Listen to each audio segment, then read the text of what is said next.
Salam, hər vaxtınız xeyir olsun. Güvən 2025-ci il 2-ci hissə test tapşırıqları kitabından çoxalma antagonizm mövzusunun testlərini, yəni qapalı suallarla izahını vermişdim və açıq suallarını isə indi sizinlə birlikdə həll etməyə çalışarıq. Öncə isə qeyd etmək istəyirəm ki, kanalımıza hələ də abunə deyilsinizsə, abunə olub, bildirişləri aktiv edin və paylaşımlarımızı da əgər sona qədər izləyirsinizsə, bəyənib bizə dəstək olsanız sevinərik. Keçək testlərin izahına. Birinci sualda deyir ki, x və y-in cəmini tapın. EKÇ-nin tozluğundakı ana tozcuq hüceyrələrin sayını x veribdir. Əmələ gələcək mikrosporların sayını, maksimum sayını 96 vermişdir. Əmələ gələcək spermlərin maksimum sayını y vermişdir. Deməli, biz bilirik ki, mikrosporların sayını bizə 96 verib və biz buradan tozcuq hüceyrələrin sayını da, spermlərin sayını da rahatçılıqla tapa bilərik. Deməli, biz bilirik ki, bir ədəd tozcuq hüceyrəsi bölünəndə 4 ədəd mikrospor əmələ gəlir. Və hər mikrospor da sonradan cücərdikdə 2 ədəd sperm əmələ gəlir. Yəni 2 ədəd generativ nüvə və vegetativ nüvəyə bölünür. Sonra generativ nüvədən deməli 2 ədəd sperm yaranır. Və bu bir mikrospor spor daxilində baş verir. Deməli, hər mikrosporda 2 ədəd də sperm yaranır. İndi ana tozcuq hüceyrələrin sayını tapmaqdan ötürü, deməli biz 96-nı 4-ə bölməliyik. 96-nı da 4-ə böləndə eləyəcəkdir 24. Spermlərin sayını tapmaqdan ötürü isə 96-nı 2-yə vurmalıyıq. Yəni hər tozcuq mikrosporda 2 dənə sperm düşürsə, cəmi sonda 96-nı 2-yə vuranda 192 eləyir. 192 və toplayanda 24-ü, o da eləyəcək 216. Cavab 216 eləyir. İkinci sualda sürünənlər sinifinə aid canlının bir hüceyrəsi meyoz bölünməsi nəticəsində yetişmə zonasının sonunda əmələ gələn bütün yönəlici cisimciklərdəki xromosomların sayının cəmi 21-dir. Biz bilirik ki, yetişmə zonasında sonda əmələ gələcək yönəlici cisimciklərin ümumi sayı 3 ədəddir. Yəni bir hüceyrə daxilində 3 ədəddir. Əgər 21 hüceyrə əmələ gəlibsə, bir dəqiqə bizə deyək xromosomların ümumi əmələ gələcək hüceyrələrdə 21 dənə xromosom varsa, deməli 3 hüceyrədə 21 xromosom var. Onu da deməli hüceyrənin n xromosom dəsti 21 bölü 3 bərabərdə 7 olacaqdır. N bərabərdə 7. 2n-də nə olacaqdır? 2n-də 14 olacaqdır. Bizə nə deyir? Bu canlının diploid xromosom yığımı ilə 2n soruşur. 14 elədi bu da. Qametində 12 xromosom olan canlının yumurtalığının yetişmə zonasına daxil olmuş bir hüceyrəsində, yəni eni 12 olan canlı yetişmə zonasına daxil olub, onun bir hüceyrəsində meyoz bölünmənin ikinci anafaza mərhələsinin sonunda neçə xromosit olar? Meyoz bölünmənin ikinci anafazasının sonunu parametrlərini yazsaq, 2n, 2c alarıq. Qametində n varsa, deməli 12 varsa, deməli n 12-dir. Xromatit sayı soruşduğuna görə 2c-ni götürəcəyik. N 12-dirsə 2c-də 2 vur 12 24 edəcəkdir. Bu çıxan niyə yazır? 24 edəcəkdir. Növbəti sual. Diploid xromosom yığımlı diploid xromosomlu noxud bitkisinin yumurtacığında maylamada bilavasitə iştirak etmiş haploid xromosom yığımlı hüceyrələrin xromosomlarının cəmi 21-dir. Deməli, noxud bitkisinin yumurtacığından söhbət gedir. Maylamada bilavasitə iştirak etmiş haploid xromosom yığımlı hüceyrələr. Haploid xromosom yığımlı hüceyrələr orada maylamada iştirak edən bir deməli yumurta hüceyrədir. 2 ədəd də spermlər var. Bunların cəmsi 21 edirsə, deməli n-dir yumurta hüceyrə, spermlərdə hər biri n, toplamda 2n eləyir. Bunların cəmi, yəni 3n 21-dirsə, n də bərabərdə 7 eləyəcəkdir. Bizə nə deyir? Bu bitkinin endosperm hüceyrəsinin bölünməsi zamanı metafazda xromosomların sayı neçədir? Endosperm hüceyrəsi somatik hüceyrədir və onun bölünməsi mitoz bölünmədən söhbət gedir burada, mitozun metafazasından. Mitozun metafazasında xromosom parametrləri 2n 4c-dir. Bizə nə deyir? Xromosomların sayıdır 2n soruşur bizdən. Amma endosperm 2n soruşur. Yəni 2n 4c olandan sonra endospermə görə 2n olmur da təbii ki, endosperm özü 3n olduğundan biz buna uyğun tapacağıq. Deməli, n 7-dirsə, 3n-də bir dəqiqə. n 7-dirsə, 3 n-də 3 vurulsun 7 bərabərdir 21 eləyəcəkdir. Yəni cavab 21. Növbəti sual, 5-ci sual. Çiyəli bitkinin iki qat maylanmada bilavasitə iştirak edən hüceyrələrin xromosom sayının cəmi 35-dir. Demək, çiyəli bitkinin iki qat maylanmasına bilavasitə iştirak edən hüceyrələr bir mərkəzi hüceyrədir. Mərkəzi hüceyrə, xromosom dəsti 2 n-dir. Yumurta hüceyrədir, xromosom dəsti n-dir. Spermilərdir, toplamda ikisinin birlikdə xromosom dəsti 2 n-dir. Bunların, yəni 2n, n, 2n-in cəmisi 35-ə bərabərdir. Yəni 5n bərabərdir 35-dirsə, n də bərabərdir, buradan 7 alarıq. Deyir, yumurta hüceyrədə 7 xromosom varsa, yəni n bərabərdir 7-dirsə, elə... Yox, bizə demir, bunlar bərabərdir, bir dəqiqə. Mən bunu pozum, belə, yəni burada öz-özünə tozlanmadan söhbət getmir, belə başa düşdüm. Ayrı-ayrı bir cinsli bitkilərdən söhbət gedir. Deməli, deyir ki, bizə iki qat maylamada iştirak edən heç onu pozmaz mı gərək? Yəni, yumurta hüceyrə, belə deyim də, yumurta hüceyrə həmişə zaten n-dir. Mərkəzi hüceyrə 2n-dir. Spermilər də cəmisi birlikdə 2n-dir. Bizə deyir ki, bunların cəmisi eləyib də 35. Amma n-lər bir-birinə bərabər deyil. Çünki yumurta hüceyrədə deyir 7 xromosom varsa. Yumurta hüceyrə bu n 7-dirsə, onda mərkəzi hüceyrə 2n olacaq 14. Spermlərin hər birisi 7-dir. Gəl bəsində paylaşacaq, cavab çıxacaq rəqəmlərə görə. Nə deyir indi? Bu bitkinin endosperm hüceyrəsində neçə xromosom olduğunu tapın. Endospermdə 3n deməkdir. Yəni, bir spermi, üstə gəlsin, bir mərkəzi hüceyrə bərabərdir.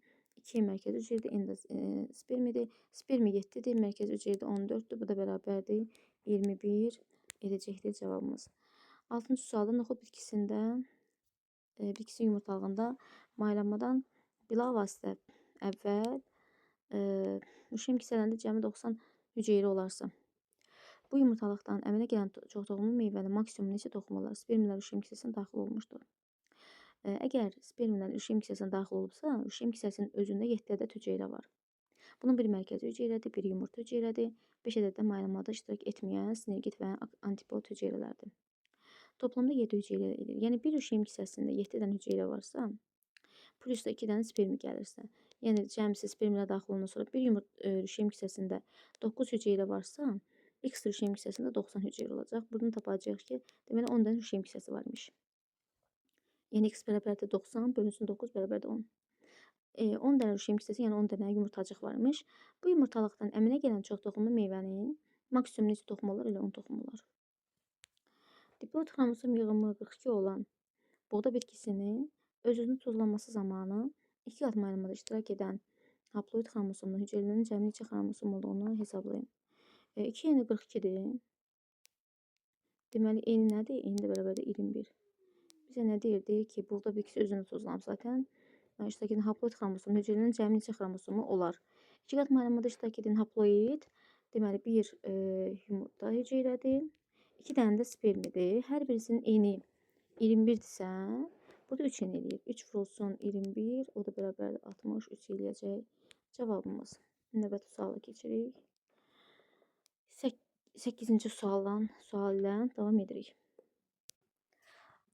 Deməli, ontogenesində parçalanma mərhələsi olan çox hüceyrəli heyvan orqanizmində 128 blastomerdən ibarət ruşemin əmələ gəlməsi üçün neçə blastomer bölünməyə məruz qalmışdır? Yəni, bu neçə blastomer bölünməyə məruz qalmışdır? Bu arada qapalı sualların izahında da dedim. Yəni, zigot bölünməyə başlayır. 2 ədəd blastomer uzunluğa bölünmədən əmələ gəlir, sonra 4 ədəd blastomer uzunluğa bölünmədən əmələ gəlir, sonra 8 ədəd n-ə davam edir, sonra n-ə uzunluğa olmaqla davam edir və nəhayət 128 blastomer alınır sualın şərtində verilən 128. Bizdən isə soruşur ki, neçə blastomer bölünməyə məruz qalmışdır? Həmişə deyirik, bölünməyə məruz qalmışdır sualına cavab tapmaqdan ötürü ən sonda alınan ədəddən ən başda başlanğıc, həmin o bölünməyə girən başlanğıc ədədi çıxırıq. Amma burada bir dənə istisna hal var. Çünki burada bizə diqqət edirik ki, blastoma mi deyibdi, hüceyrə mi deyibdi. Əgər bizdən hüceyrə sorsaydı, neçə hüceyrə bölünməyə məruz qalıb, o zaman biz ilk olaraq bölünməyə daxil olan ziqotu nəzərə alacaqdıq. Ziqot axı hüceyrədir, bir hüceyrədir. O zaman 128-dən 1 çıxacaqdıq. Amma bizdən blastomer dediyinə görə bir dənə ziqot bölünür uzundan bölünməklə 2 yerə 2 dənə blastomer əmələ gəlir ilk dəfə. Daha sonra 2 blastomerin bölünməsi nəticəsində gəlib 128-ci blastomerə çatır. Ona görə neçə blastomer bölünməyə məruz qalıbdı deyəndə 128-dən 2-ni çıxacaq, 126 alacağıq. Sualımızın cavabı 126-dır. Əgər dediyim kimi orada hüceyrə sorsaydı, neçə hüceyrə bölünməyə məruz qalıb, o zaman 128-dən 1 çıxardıq, 127 deyərdik. Neştərçədə 16 blastomerdən ibarət rüşeyin əmələ gəlməsi zamanı neçə hüceyrə həm uzuna bölünməklə əmələ gəlir, həm də uzuna bölünməyə məruz qalır. Çəkəyə görə neştərçənin ziqotunu çəkək, 2-də 2-yə bölünür, 4-ə bölünür, sonra 8-ə, sonra 16-ya, burada dayanır. Deyir, həm uzuna bölünməklə əmələ gəlir, həm də uzuna bölünməyə məruz qalır. Həm uzuna bölünməklə əmələ gələn, həm uzuna bölünməyə məruz qalan burada 2-də heç bunu çəkməsəm də olardı. Yəni, bu əzbərdir, bir tək budur. Həm uzuna bölünməklə özü əmələ gəlir, özü də həmçinin uzuna bölünməyə məruz qalır. Yəni, cavab 2-dir. Nə qəribə 2 oldu. Endoderma qatından əmələ gəlir. Endodermadan əmələ gələcəkdir bir nəfəs borusunun epitelisi, bəli. Burun epitelisi, xeyr, o ektodermadandır. Dərin epitelisi ektodermadır. Bağırsaqların epitelisi, bəli, o da. Deməli, 1-4. Düzgün mülahizələri seçin. Bir yuxarı qaldırın. Düzgün mülahizələri seçin. Heyvanlarda maylanmış yumurta hüceyrə ana orqanizmində və ya ondan kənarda inkişaf edir. Belə bu düzgün ifadədir. Bitkilərdə orqan və toxumaların formalaşması həm rüşeyin inkişaf dövründə, həm də bütün həyatın pasiv-embrional inkişaf zamanı davam edir. Bəli, bu doğru fikirdir. Bitkilərdə, yəni bütün həyatı boyu böyümə davam edir. İnkişaf davam edir. Sonra, örtülü toxumların həyat dövriyyəsində gametofit nəsli üstünlük təşkil edir. Xeyr, burada sporofit nəslində üstünlük təşkil edən. Heyvanlarda maylanmanın 2 formasına rast gəlinir. Bəli, bu doğru fikirdir. Ali sporlu bitkilərin sporundan diploid qeyri-cins nəsil, diploid yox. Spor özü haploiddirsə, ondan da haploid nəsil inkişaf edəcəkdir. Deməli, 1, 2, 4 doğru cavab oldu. Verilmiş canlılardan hansılarının yumurta sarısı qeyri-tam bölünür? Quşlar, bəli, quşlarda qeyri-tam bölünəcəkdir. Yumurta qoyan məmələrdə qeyri-tam bölünəcəkdir. Dərsikanlarda tamdır, neştərçələrdə tamdır, ali məmələr tamdır, bir də sürünənlərdə qeyri-tam bölünəcəkdir. Burası keçək o tərəfə. 13-cü suala baxırıq. Mitoz bölünmə zamanı baş verən prosesləri seçin. DNT-dən RNT-nin sintezi bu mitoz zamanı baş vermir, bu interfazda baş verir. Vətər tellərin əmələ gəlməsi, bəli, mitozda baş verir. Nüvə membranın həll olması, bəli, mitozdadır. Krassingover meyoza xas olan xüsusiyyəti translyasiyada ümumiyyətcə DNT-nin, daha doğrusu biosintezinin 2-ci mərhələsidir. Düzgün cavab oldu, nə dedim mən? Vətər telləri nüvə, yəni 2-3. İnterfazda baş verir. Homoloji xromosomlar arasında gen mübadiləsi, xeyr, bu ancaq meyozda baş verər, meyoz 1-də. DNT-nin ikiləşməsi, bəli. Nüvə qılafının əriməsi, xeyr. Mitoxondri və plastidlərin 2-yə bölünməsi, bəli. Xromosomların sayının 2 dəfə artması, xeyr. Xromosom sayı dəyişməz interfazda. Xromosit sayı dəyişir, xromosit sayı 2 dəfə artar. Yəni DNT. Ona görə oldu, işarələmədim də. Qopidəndən işarələdim. DNT-nin ikiləşməsini dedim. Bir də 4-ü dedim. 2-nin 4-ü. Tetraploid çərdək meyvəli bitkinin dişiciyinin, diploid çərdək meyvəli bitkinin tozcuq ilə tozlandırılmasından əmələ gələn meyvənin hansı hissələrinin hüceyrələrində xromosom sayı eyni olur? Tetraploid bitkinin dişiciyi. Deməli, bu 4-in dişi bitkidir. Bu 2-in isə erkək bitkidir. Bizə nə deyildi? Deyir ki, hansının xromosom sayı eyni olur. Hər birisinin qarşısına yazaq, sonra görək hansı eynidir. Meyvə yanlığı hüceyrəsi bu dişi bitkinin xüsusiyyətini daşıyacaq. Yalnız dişi bitkini. Yəni 4-in. Endosperm hüceyrəsi deməli tetraploiddən 4-in götürəcək. Buradan da n götürəcək. Olacaq 5-in. Niyə belə yazılır? 5n. İkincisi. Meyvənin saplaq hüceyrəsi. Saplaq hüceyrəsi meyvənin dişi bitkinin özünə aid olan xüsusiyyətdir. Yəni 4-in. Toxumun qabıq hüceyrəsi bu da.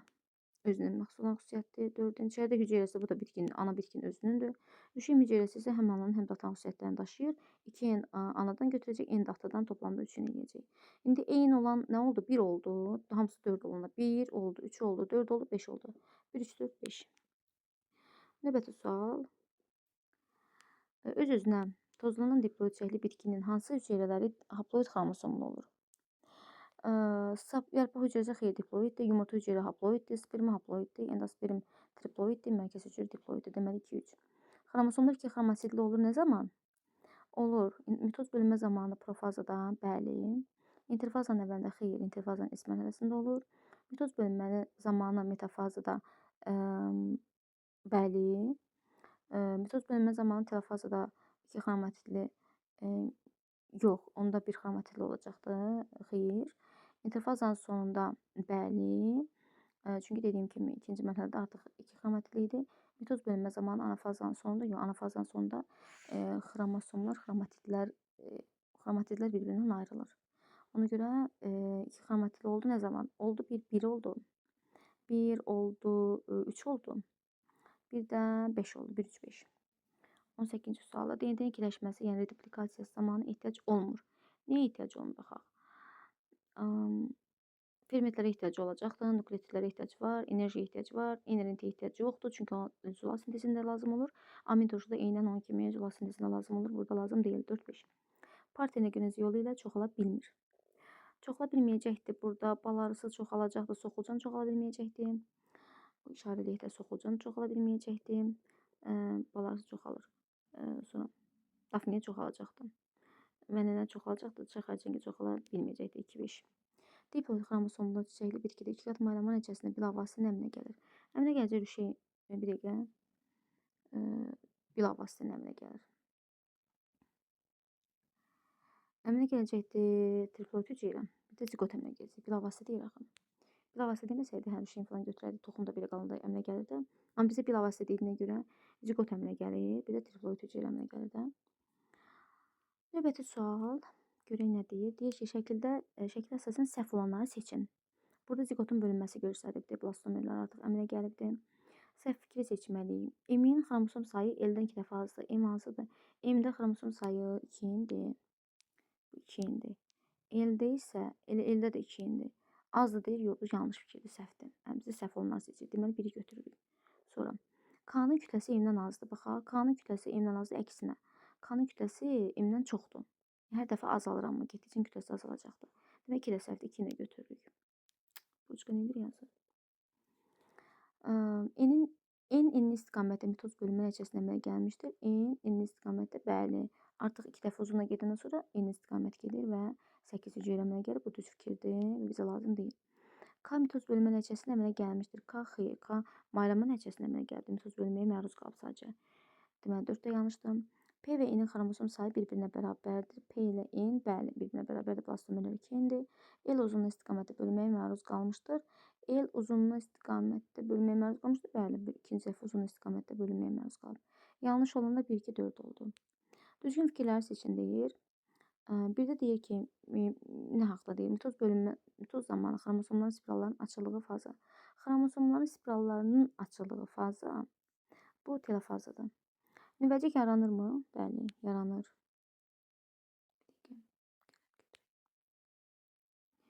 Nüvəcik yaranır. Nüvə pərdəsi həll olur, xeyr, o profaza aiddir.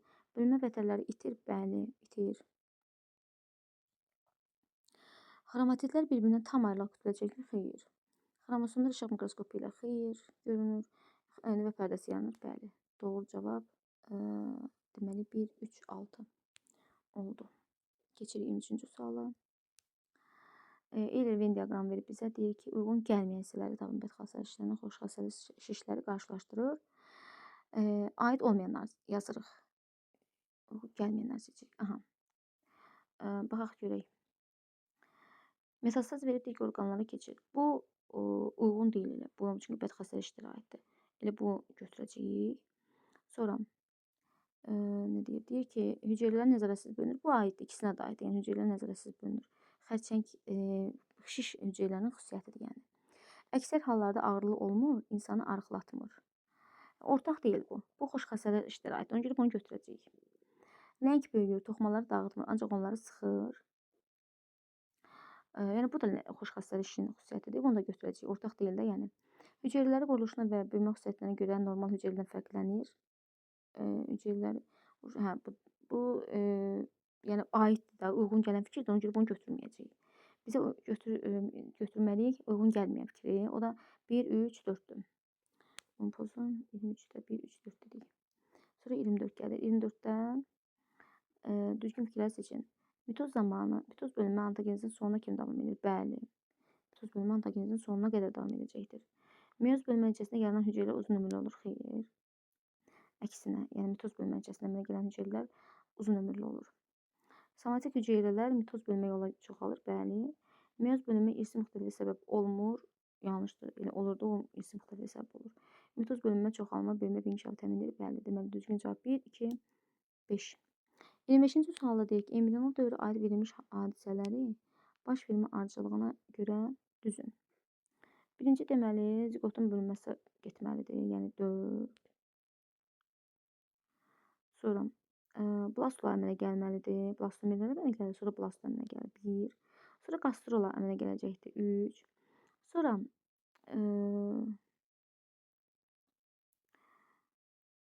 xord əmələ gələcəkdir. 2.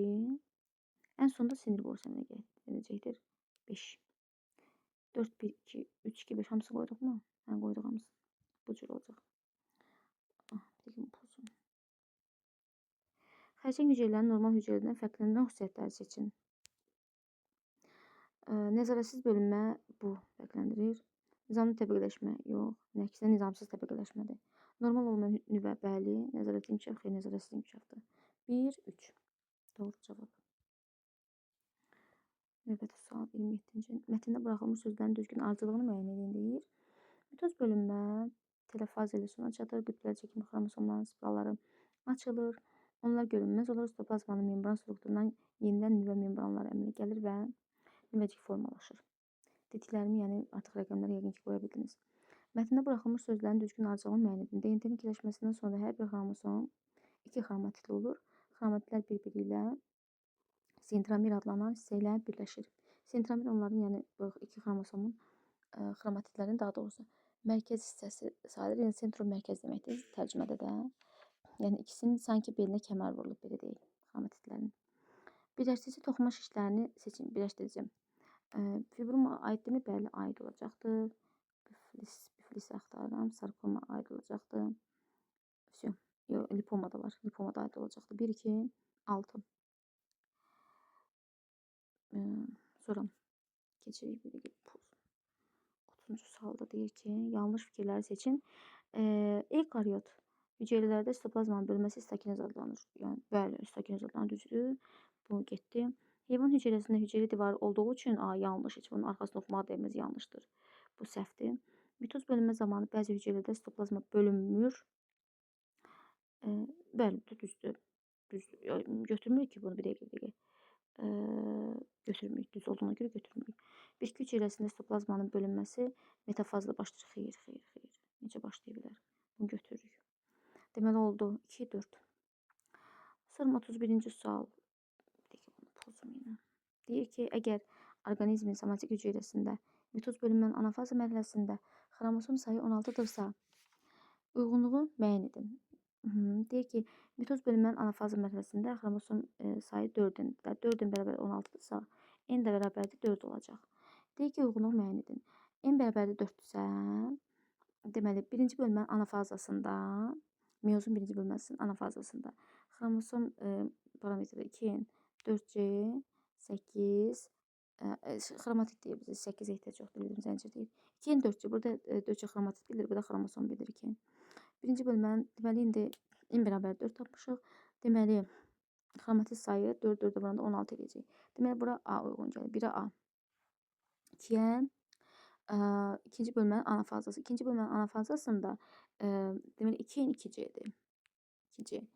Burada da xromatid sayı 2c-dir. 2c-də c 4-dürsə, 2c-də 8-dir. C ilə c uyğun gəlir. 2-yə c-yi, 3-ə də ikinci bölmənin telefazası. Telefazası da yarıya böləcəkdir. Yəni e-nə bərabər olacaqdır. O da e. 1A, 2C, 3Y formada deyəcəyik. Növbəti suala keçəcəyik.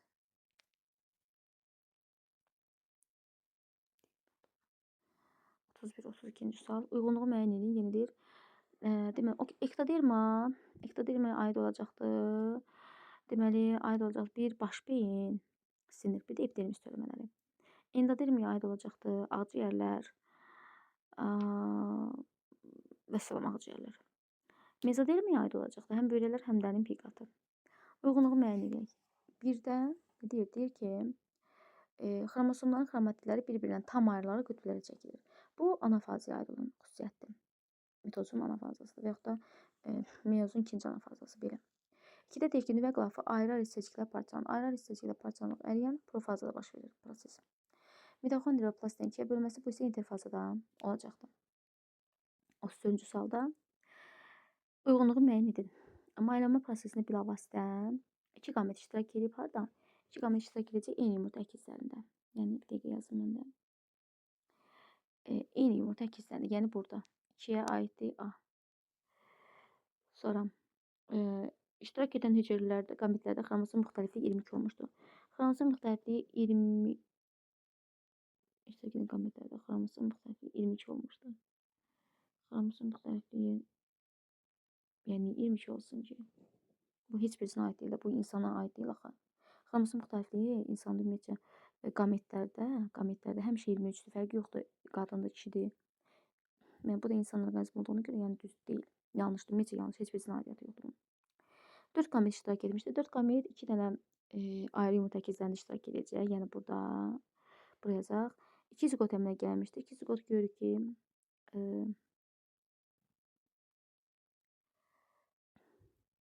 burada əmələ gəlibdir. Sonra bir ədəd qamçılı qamet iştirak etmişdir. Bu da burada. Bir ədəd qamçılı qamet burada iştirak edib. Deməli, nə oldu? 1'ə oldu, deməli 1'ə oldu C, D, CD, 2'ye de oldu A, Y. Keçək 35-ci suala bunu pozaq. Deyir ki, öz-özünə tozlanan diploid bitki üçün uyğunluğu müəyyən edin. Aha, qarşıdan yazaq, götürək yazaq. Diploid bitkidir. Onda deməli bunun endosperm hüceyrəsi 3N olacaq. Yumurta hüceyrəsi N olacaq. Spermisi N olacaq. Zigotu 2N olacaq. Yarpaq hüceyrəsi 2N olacaq. Sonra uyğunluğu müəyyən edin. Embrional inkişafı ana orqanizmində mayalandıqdan sonra xaricə qoyulan yumurta içərisinə gedir. Yumurta içərisinə gedən olacaq bir yumurta qoyan məməlilər, bir də quşlar. Vəssalam. Bütövlükdə ana orqanizmində tamamlanır. Hamısı bu olacaq plasentalı məməlilər. Ana orqanizmdə başlayıb xaricdə tamamlanır. Bu da kisəli məməlilər. 37 uyğunluğu müəyyən edin. Çox hüceyrəli heyvanlarda gametogenez prosesinin çoxalma mərhələsi, böyümə mərhələsi, yetişmə mərhələsini bizə. İndi baxaq görək variantlardan hansı uyğun gəlir. İlkin cinsiyyət hüceyrələri meyoz yolla bölünür və onların sayı artır. Bu yetişmə mərhələsinə aiddir. Yazaq qoy. Deməli bu aid 3 aiddir A. Sonra qametlər birləşir diploid xromosom yığımlı hüceyrə əmələ gətirir. Bu heç birisinə aid deyil. Yəni heyvanlardan çünki söhbət gedir. Heyvanlarda belə bir şey yoxdur axı. Birləşsin, qametlər birləşsin, diploid xromosom yığımlı bura aid olsun. Yəni yanlış bir məlumatdır. Bölünmə baş vermir. Bölünmə baş verməyəcək harda? Böyümə mərhələsində, yəni 2-dən. Çünki orada interfaza baş verir. Ona görə bölünmə baş vermir orada. Qametlər əmələ gəlir. Qametlər əmələ gələcək yetişmə zonasında. D. Yetişmə zonasında əmələ gələcəkdir. İlkin cinsiyyət hüceyrələri mitoz yolu bölünür və onların sayı artır. Bu da təbii ki, çoxalma mərhələsini ifadə edir. Bir də Y. Bu qədər. Açıq sualları da bitirdik çox şükür. Sağ olun. Yeni növbəti testlərin izahında görüşərik. Like etməyi unutmayın.